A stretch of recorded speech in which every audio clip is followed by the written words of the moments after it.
High-grade gold and silver hits at Cerro Bayo.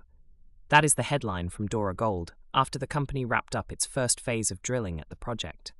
The results include intersections of high-grade gold and silver mineralization, and they also confirm the presence of a large epithermal system beneath the property. Both pieces of news matter, and here is why. First, a quick explainer on epithermal deposits.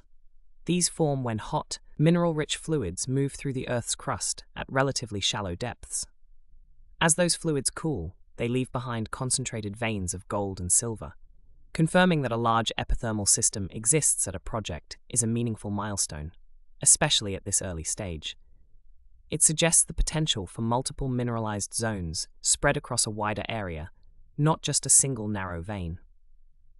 Phase 1 drilling programs are designed to do a few specific things. They test the initial targets, they tell geologists whether a deposit has any economic potential at all, and they shape the design of follow-up work. Getting both high-grade intersections and system-scale confirmation out of a Phase 1 program is a strong early outcome. It generally builds the case for spending more money on exploration. Cerro Bayo also has something working in its favor beyond the new drill results. The area has a history as a producing silver and gold district. That geological track record adds credibility to what Daura Gold is seeing in the ground now. When fresh, high-grade drill hits come from a place with a known productive past, the junior mining community tends to take notice, and investors in early-stage exploration companies start paying closer attention. That said, there are important limits to what these results tell us. Daura Gold has not released a resource estimate for Cerro Bayo. A resource estimate is the formal calculation of how much mineralized material actually exists at a project and at what grades.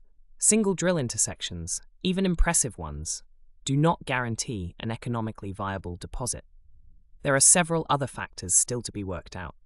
The continuity of the mineralization needs to be demonstrated across more holes.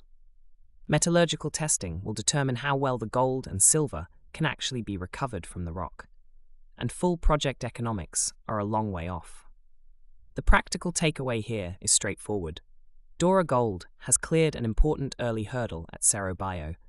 The Phase 1 results are encouraging, but the story is far from complete.